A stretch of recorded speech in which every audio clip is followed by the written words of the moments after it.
ഞാനും ലക്ഷ്മിയും കൂടെ ഒരുമിച്ച് ഇതുവരെ ഒരു ഹണിമൂൺ അല്ലെങ്കിൽ ഒരു യാത്ര അങ്ങനെ പോയിട്ടില്ല. ഇതുവരെ ഞാൻ പോയിട്ടില്ല, 7 വർഷത്തിനിടയ്ക്ക് പോയിട്ടില്ല.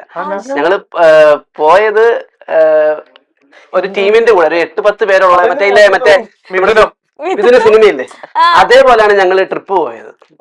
ഒരു വണ്ടിക്കകത്ത് ഞങ്ങൾ എല്ലാവരും കൂടെ പോയി തിരിച്ച് മൂന്നാർ വരെ പോയി തിരിച്ചു വന്നു.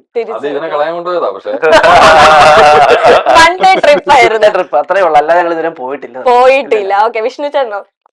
പോകാൻ പറ്റുന്ന സ്ഥലം അങ്ങനെ ഒരുപാട് പ്ലാൻസ് ഒന്നും ഇല്ലായിരുന്നു. ഞങ്ങൾ ഇവിടെ തന്നെ കറങ്ങിയതേ ഉള്ളൂ. പിന്നെ ദുബായിലൊക്കെ പോകണമെന്നുണ്ടായിരുന്നു, പക്ഷെ യുദ്ധമായതുകൊണ്ട് ഇനിയിപ്പോ ആ പ്രശ്നം ഇല്ല. കുറച്ച് നാളത്തേക്ക് പോകാനൊക്കെ പ്ലാൻ ആയിരുന്നു. കല്യാണിയോട് ചോദിക്കാൻ പിന്നെ എനിക്ക് ഇതാണ് മധുവിധു, ഡ്രീം കോസ്റ്റാർ. എനിക്ക് ദൈവം ഉത്തരം അല്ല, ഞാൻ ഉത്തരം തരാം. ഫ്യൂച്ചറിൽ അങ്ങനെ വലിയ പ്ലാനിങ് അങ്ങനെ എനിക്കറിയില്ല. എനിക്ക് മധുവിധു ഉണ്ടാവുമെന്നാണ് ഞാൻ ആലോചിക്കണേ. അറിഞ്ഞൂടെ ആംസ്റ്റർഡാമിനെ, പാരീസിനെ ഷർഫൊക്കെ പ്ലാൻ ചെയ്തിട്ട് പോകാതിരുന്നത്? അല്ലെ, ഞാൻ പ്ലാൻ ചെയ്തിട്ടല്ല, ഞങ്ങള് ആക്ച്വലി റീവിസിറ്റ് ചെയ്യാൻ പ്ലാൻ ചെയ്തത് ഡൽഹി ആയിരുന്നു, താജ്മഹലൊക്കെ.